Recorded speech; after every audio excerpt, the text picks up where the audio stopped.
Put your hands behind your back now. Stop resisting. Now. I'm not resisting. What am I being detained for? Get off me! Federal agents step in without warning.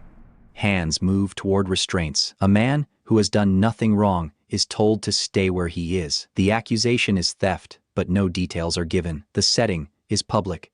People nearby slow down, watching. A routine day ends in a moment that cannot be undone. This is where the story begins. Not with a crime, but with an assumption. The man at the center of this case is not hiding or running. He is standing where anyone might stand during a normal workday, dressed plainly, focused on ordinary responsibilities. Nothing about his behavior suggests urgency or guilt, yet the presence of federal authority changes the balance instantly. Multiple agents surround him. Their posture is controlled and certain. His is still and confused. What makes this moment significant is not only the detention itself, but how quickly it happens. There is no visible effort to confirm identity. No clear explanation is offered. The accusation is stated as fact, even though it has not been tested. Within seconds, a private citizen becomes a public suspect. Bystanders notice. Some stop walking. Others glance from a distance. A few remain close enough to hear instructions being given. The man's movements are limited. He is told where to stand and how to position his hands. His personal space disappears. The authority of the agents is absolute in that moment, and there is no practical way to challenge it. Unknown to most people watching. Cameras are recording everything. Body-worn cameras capture the agent's approach, their words, their tone, and their timing. Nearby security cameras record the scene from fixed angles. These devices do not react or interpret. They simply preserve what happens, second by second. The man tries to understand why this is happening. His face shows uncertainty rather than defiance. He follows instructions. He does not resist. His compliance does not change the course of events. The process continues as if the outcome has already been decided. This moment carries weight because of who holds power and who does not. Federal agents act with the backing of the government. Their decisions have immediate force.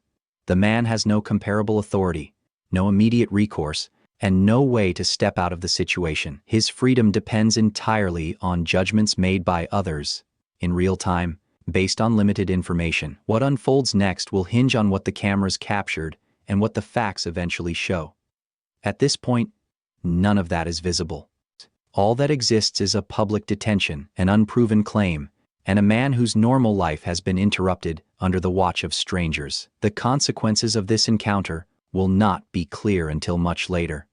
For now, the only certainty is that the moment has been documented, and that documentation will matter. Before the detention, the man's life followed a familiar pattern, shaped by routine and responsibility. He woke early most mornings, prepared for work, and focused on staying consistent. His job required reliability more than attention. He showed up on time, completed his tasks, and avoided trouble. To co-workers and neighbors, he was known as quiet and steady, someone who kept to himself and did what was expected. The day of the incident began no differently. He left home with the same plans he had followed many times before. So there was nothing unusual about his schedule or destination. He was not rushing, hiding, or acting out of character. His movements were predictable and ordinary, shaped by habit rather than impulse. This normalcy matters because it defines what was interrupted. The encounter with federal agents did not emerge from chaos or suspicion that had built over time. It arrived suddenly, without warning, into a space that had been calm. One moment he was thinking about work and daily obligations.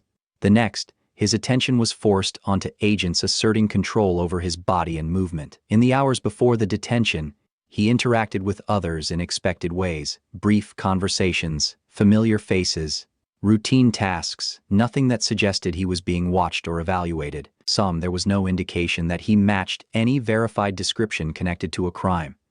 If surveillance cameras captured him earlier, they showed nothing more than an ordinary person moving through an ordinary day. His background offered no reason for heightened scrutiny. He had no known history that would justify immediate suspicion. He had not been contacted by law enforcement before. He had not been warned, questioned, or asked to clarify anything. The first sign that something was wrong came only when authority physically intervened. The abrupt shift from normal life to detention created confusion that lingered even after the initial shock passed. He struggled to reconcile what was happening with what he knew about himself and his actions. The lack of explanation made it harder to understand or process, and there was no clear link between his routine behavior and the accusation now attached to him. People who knew him would later describe the disbelief they felt when they learned what happened. The image of him being detained did not match the person they recognized. That gap between perception and reality became a central tension in the story. This chapter of the story is about contrast. A stable, predictable life meets unchecked authority. The simplicity of routine collides with the complexity of accusation. Understanding who the man was before the detention is essential, because it shows what was taken from him in that moment, not just his freedom, but the assumption that a normal day would remain normal. The theft allegation that led to the detention did not begin with certainty. It began with a report that lacked detail and context. Property was said to be missing, but the circumstances were unclear. There was no confirmed timeline, no verified witness who could clearly identify a suspect. What existed instead was a general description and an urgency to respond. That description was broad. It relied on vague physical traits and proximity rather than specific actions. The man happened to be nearby when attention shifted from the missing item to the search for a person to blame. His presence became a factor, even though there was no direct link between him and the alleged theft. This is where assumption replaced verification. Rather than pausing to confirm facts, the situation moved quickly toward enforcement. The decision to detain was made before key questions were answered. Was the item actually stolen? Could it have been misplaced? Had anyone confirmed who last handled it? Those steps were not taken first. Race and appearance played a quiet but powerful role. The description narrowed in ways that aligned more with stereotype than evidence. The man fit the general outline well enough to trigger action, even though fitting a description is not proof of wrongdoing. That distinction mattered, but it was overlooked. Once suspicion formed, it carried momentum. Federal agents were notified. The language used to describe the situation grew more certain as it traveled upward. Even though the underlying facts had not changed, by the time agents arrived, the allegation had hardened into an expectation of guilt. The man was not told how he was connected to the claim. He was not asked clarifying questions before being detained. The process moved in one direction, from assumption to action, without a meaningful pause. His compliance was interpreted as cooperation, but not as a reason to slow down or reassess. This chapter shows how easily uncertainty can be treated as fact when authority is involved. A missing item became a theft. A vague description became a target. Proximity became suspicion. Each step felt small on its own, but together they led to a detention that rested on untested belief rather than confirmed evidence. What made this especially consequential was the speed. Once the decision was made, it was carried out publicly and decisively. There was no safeguard built into the moment to protect against error. The system moved forward, and the man was caught inside it, with no way to stop it from unfolding. The detention unfolded in full view of the public, and what had been a shared space for routine activity became a scene of authority and control. The man was positioned where agents directed him to stand. His hands were managed. His movement was limited. Each step was visible to people passing by. Some bystanders slowed down, others stopped completely. A few stood close enough to observe details, while others watched from a distance. No one intervened. The presence of federal agents signaled that this was not a misunderstanding that could be resolved casually. The scene carried weight simply because of who was involved. The man's expression reflected confusion more than resistance. He appeared to be trying to understand what was happening as it happened. The lack of explanation intensified the psychological impact. Some being treated as a suspect without knowing why created fear and disbelief that could not be easily hidden. Public exposure added another layer of harm. Strangers watched as his normal identity was replaced by the label implied through detention. Even without words, the message was clear. He was being treated as someone who had done something wrong. That perception spread through the crowd, shaping how the moment would be remembered. Throughout the encounter, Cameras continued to record. Body-worn cameras captured the agent's actions from close range. Fixed surveillance cameras recorded the broader scene. These recordings preserved timing, positioning, and behavior in ways that later accounts could not alter. The presence of cameras did not slow the process or soften the interaction. The agents maintained control and structure, and their actions followed a pattern, but that pattern did not include checking assumptions in the moment. The man complied with instructions, but compliance did not lead to clarification or release. Instead, the detention continued, as if the conclusion had already been reached. For the man, time felt distorted. Moments stretched as he stood under observation, aware that people were watching, but unable to address them. His reputation, built quietly over years, was exposed to judgment in a matter of minutes. The humiliation did not require words. It came from posture, positioning, and silence. This chapter captures the human cost of public detention. It shows how authority can transform an ordinary place into a space of fear and loss of dignity. The cameras ensured the moment would not disappear, but, at the time, they offered no protection, and they simply recorded as power outweighed vulnerability, and a private citizen stood restrained in public view. The recordings from that day became central to what followed. The body-worn cameras activated automatically when the agents approached. They captured the encounter from the first moments of contact. Every instruction, pause, and movement was preserved without interpretation. Nearby security cameras added wider angles, showing how the detention unfolded in relation to the public space around it. Unlike written reports, the footage did not summarize or explain. It showed timing with precision. It showed how quickly the agents moved from approach to control. It showed what was said before verification took place, and what was not said at all. Small details became significant when reviewed later. The order of events mattered, and the gaps mattered. The footage revealed moments of uncertainty that were not reflected in official descriptions. There were brief pauses where information was checked and rechecked. There were acknowledgments that details were still unclear. These moments did not stop the detention, but they contradicted the appearance of certainty that surrounded it. From the cameras, it was clear that the man remained calm. His posture stayed controlled. He followed instructions as they were given.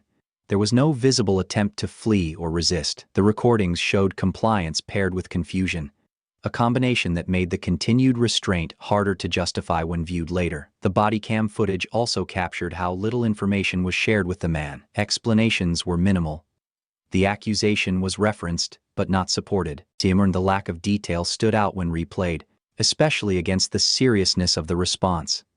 The cameras did not fill in gaps. They highlighted them. Surveillance footage from fixed cameras provided additional context. It showed what happened before the agents arrived and how the scene looked to bystanders. It confirmed that the man had not been acting unusually.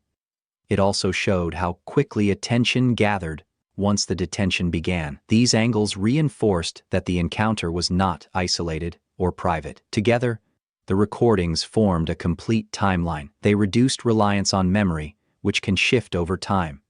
They limited the ability to reshape events after the fact. What was captured could be paused, replayed, and reviewed frame by frame. Each second added weight to later analysis. At the time of the detention, none of this was known to the man. He did not know how the footage would be used or whether it would matter. For the agents, the cameras were routine. For the case, they became a silent record that neither defended nor accused, but showed exactly what happened. That record would soon change how the incident was understood. The decision to release him came without ceremony. After a period of waiting that felt longer than it was, the control eased. The restraints were removed. The agent stepped back. There was no formal acknowledgement of error, and no clear explanation of what had changed. The theft allegation was no longer treated as active, but it was also not addressed directly. He was told he could leave. No charges were filed, no paperwork was provided that clarified why he had been detained, or why he was now free to go. The sudden shift created its own confusion. After being treated as a suspect in public, the absence of resolution felt hollow rather than relieving. As he walked away, people were still nearby. Some had seen the detention from the beginning. Others had arrived midway through. Very few witnessed the release. The imbalance in visibility mattered. The moment of suspicion had been public, The moment of correction was quiet and brief. The emotional impact did not end with his release. The experience lingered in his body and mind. Fear gave way to disbelief, followed by anger and exhaustion. He replayed the encounter repeatedly, trying to understand how it had escalated so quickly and ended without answers. The lack of explanation made it harder to process than the detention itself. Returning to his routine was not immediate. Ordinary tasks felt disrupted. Familiar spaces now carried reminders of what had happened. He worried about how others might interpret what they had seen. Even without charges, the public nature of the detention had consequences for how he felt moving through the world. Professionally and personally, the incident created strain. Explaining what happened required revisiting it. Each retelling highlighted the same unresolved point. He had been detained based on an accusation that never became concrete. There was no clear path to restore what had been taken in that moment. The release also raised practical questions. Was there a record of the detention? Would it appear in future checks? Had the accusation been documented somewhere? Even if it was unsupported, these uncertainties added another layer of stress. The absence of formal closure left him exposed to lingering doubt. This chapter marks a pause rather than an ending. Authority had entered his life abruptly and exited just as quickly, leaving disruption behind. The system that had acted with certainty offered no repair. At this stage, there was no accountability, only the knowledge that something serious had happened and that it could not simply be ignored. The experience demanded answers, even if none had yet been offered. In the days that followed, the need for answers became more urgent. The man could not move past the experience without understanding why it had happened. The lack of explanation weighed heavily, and the public nature of the detention made silence feel unacceptable. He began documenting what he remembered, writing down times, locations, and details while they were still clear. Seeking accountability was not immediate or simple. Challenging federal authority required guidance. He reached out for legal help, not with the expectation of punishment, but with the hope of clarity. The first steps involved explaining the incident in full, from the initial approach to the sudden release. Each detail mattered. Formal complaints were prepared. These documents described the detention and requested records related to it. The process was slow. Responses did not come quickly. Requests were acknowledged, but not resolved. This delay reinforced the imbalance he had already experienced. Authority moved at its own pace, even when explaining itself. As part of this process, the existence of recorded footage became central. Requests were made for body-worn camera recordings and any available surveillance video. These were not immediately provided. Procedures governed how and when such evidence could be released. Each step required patience and persistence.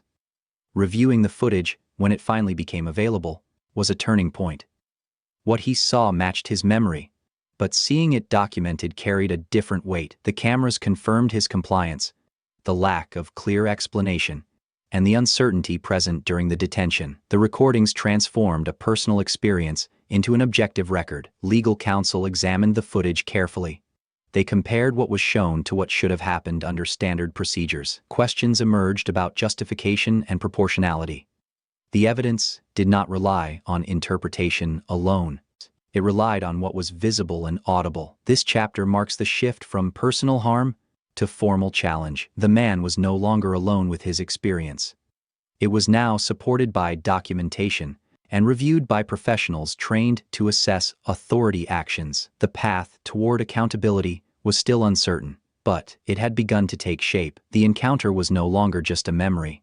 It was a recorded event that demanded explanation. The review process moved into a more structured phase. Attorneys and investigators began examining every available record connected to the detention. This included body-worn camera footage, fixed surveillance recordings, internal reports, and timelines of communication between agencies. Each piece was evaluated in relation to the others, not in isolation. The footage was reviewed frame by frame. Attention was paid to when suspicion was first stated, when control was asserted, and when information was checked. The order of events became critical. Investigators focused on whether the decision to detain came before or after meaningful verification. What they found raised concerns. Written reports described the situation with confidence that the video did not fully support. Certain statements appeared more certain on paper than they were in real time. The recordings showed moments of doubt and incomplete information that were not reflected clearly in official summaries. These differences mattered because they spoke to how authority actions were justified after the fact. Legal standards were applied in plain terms. Detaining someone requires a reasonable basis, meaning there must be clear, specific facts that suggest involvement in wrongdoing. The evidence was measured against that standard. The question was not whether agents believed they were acting correctly, but whether the facts supported their actions. The examination also considered proportionality. Even if suspicion existed, the response had to match the level of certainty. Investigators looked at whether less restrictive steps could have been taken first. The footage showed that those alternatives were not meaningfully explored. Throughout this process, the man remained largely removed from direct involvement. Decisions were being made about his experience without his presence, echoing how the detention itself had unfolded. Updates came through legal channels rather than conversation. Progress was steady, but slow. This chapter centers on method rather than emotion. Accountability took shape through careful comparison, not accusation. The recordings anchored the analysis in reality, limiting speculation. What emerged was a clearer picture of how the detention happened and why it did not meet expected standards. The groundwork was being laid for a resolution, driven by evidence rather than assumption. The resolution came through negotiation rather than trial. After months of review and internal discussion, the federal agency agreed to a financial settlement of $300,000. The decision did not include an admission of wrongdoing, but it acknowledged that the detention could not be justified under closer examination. The agreement marked a formal end to the legal dispute. The settlement amount reflected more than lost time. It accounted for emotional harm, public humiliation, and the disruption caused by being wrongly detained. It recognized that the experience had lasting effects, even without physical injury or criminal charges. The figure was not presented as punishment, but as compensation for harm that could not be undone. For the agency, the settlement avoided a public trial where recordings would be examined in open court. The Bodycam footage played a central role in shaping this outcome. It limited the range of arguments available and narrowed the dispute to what was clearly visible. The evidence reduced uncertainty and made continued defense difficult. Internal reviews followed the agreement. Policies and procedures were re-examined, particularly those involving identification and detention based on third-party claims. While details of internal actions were not fully disclosed, the settlement signaled that changes were being considered. Financial consequence often becomes a catalyst when other warnings fail. For the man, the settlement brought a measure of validation. It confirmed that the detention was not a reasonable outcome of the facts. While the money did not erase the experience, it acknowledged its seriousness. The process had been slow and distant, but it resulted in a tangible outcome tied directly to what the cameras had captured. The public did not witness this resolution in the same way they witnessed the detention. There were no bystanders, no visible correction of the earlier scene. The accountability occurred quietly, through documents and agreements rather than public reversal. Still, it carried weight within the system that had acted so quickly before. This chapter represents consequence. Authority was challenged through evidence and met with a financial response. The settlement closed the legal case, but it also underscored a broader reality. Recorded truth had shifted the balance. What began as an unverified claim ended with a formal acknowledgement that the response had crossed a line. The period after the settlement was quieter, but its effects were lasting. The man returned to his routines with a changed awareness of how fragile normal life could be. He continued working, spending time with family, and moving through familiar spaces, but the memory of the detention remained close. The experience had altered how he viewed authority and personal safety, even when no immediate threat was present. Emotionally, there was a sense of closure, but not relief in the simple sense.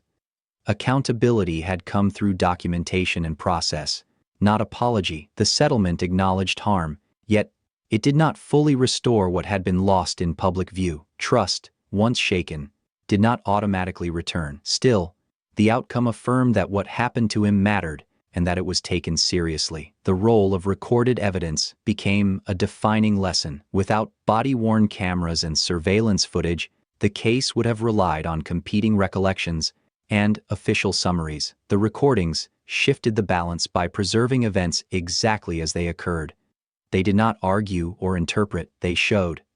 In doing so, they limited how authority could later frame its own actions. Beyond the individual case, the outcome carried broader implications. Financial accountability prompted internal reflection that verbal criticism often does not. The settlement became part of institutional memory, influencing how future decisions might be evaluated. While policy changes were not publicly detailed, the process itself sent a message about consequences tied to evidence. For the man, the story did not end with compensation alone. It ended with recognition. The system that had disrupted his life without explanation was forced to respond through formal means. The imbalance he experienced on the street was partially corrected through documentation and law. That correction was not dramatic, but it was real. This chapter brings moral clarity through sequence rather than statement. An ordinary person was detained based on assumption. The detention was witnessed, recorded, and reviewed. Evidence replaced narrative. Authority was examined and found lacking. The outcome did not undo the moment of injustice, but it gave it meaning beyond personal harm. The story closes where it began, with a normal life interrupted and then resumed, though not unchanged. The cameras that silently observed the detention became the foundation for accountability. In the end, the case stands as a record of how truth, when preserved, can outlast power and shape consequence long after the moment has passed.